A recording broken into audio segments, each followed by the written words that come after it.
Depuis l'exode d'Israël jusqu'au commencement du ministère du Seigneur Jésus, il y eut 30 jubilés. Un sujet intéressant d'étude biblique pour vous si vous le voulez.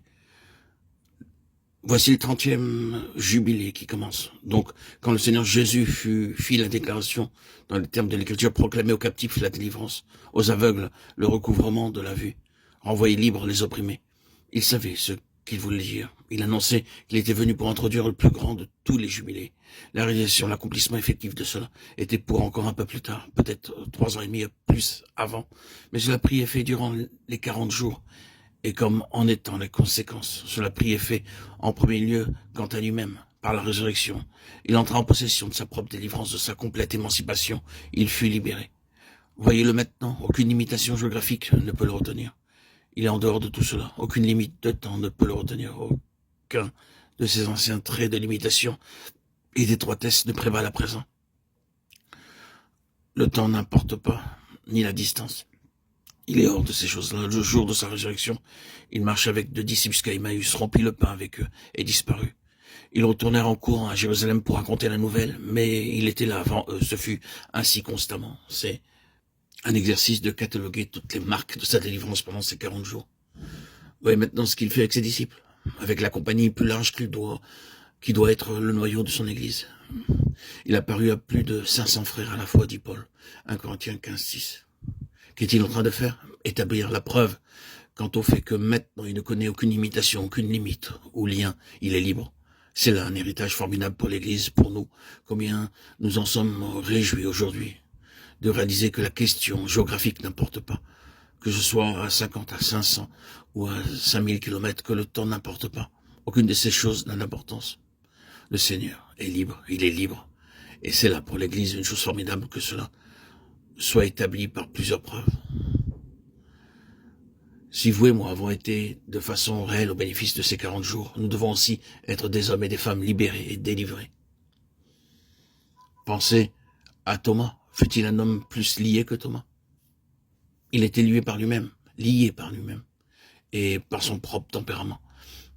Il avait, vous le savez, ce genre de tempérament qui ne croit à rien, à moins d'avoir une preuve absolue. Un tempérament qui ne sait jamais accepter la parole de quelqu'un d'autre comme telle, mais pour lequel tout doit être prouvé, démontré. Quel homme malheureux il était. Si je ne vois, je ne croirai point. Jean 20, 25. Cela l'enfermait dans une étroite prison de sa propre âme. Ni l'évangile, ni une bonne nouvelle, ni pour quelqu'un de ce genre, parce qu'il n'en voulait pas. Même la meilleure manière que vous lui annoncez, que vous pouvez lui apporter la bonne nouvelle, il n'en voulait pas. Il ne peut simplement pas y croire. Oui, mais après tout, c'est seulement ce que vous dites. Voilà leur réaction. Vous dites cela, vous croyez cela, je n'ai aucune preuve qu'il en soit ainsi. Le pauvre Thomas est représentatif de toute une classe de gens dominés par leur tempérament. Mais considérez cet homme quelques jours plus tard. Le Seigneur a vite réglé tout cela en ce qui concerne Thomas.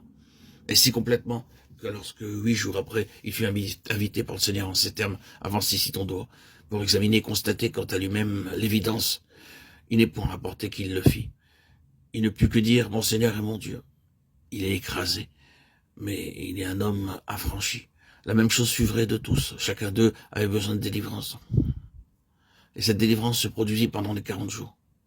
Puis ils furent des hommes au large. Ils se tenaient là ensemble, le jour de la Pentecôte, en hommes libres.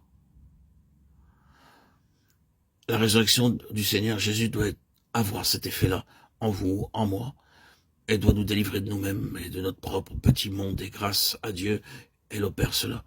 Si nous y entrons de façon vitale, si vous ne connaissez pas son expérience, cela est néanmoins votre héritage. C'est pour vous, pour nous tous. Ce n'est pas un point de doctrine chrétienne. C'est une puissance actuelle pour chaque vie offerte à notre foi, afin qu'elle s'en saisisse pour notre délivrance à l'égard de nous-mêmes. Ce fut l'année de leur délivrance, mais aussi l'année de notre délivrance, de celle de l'Église.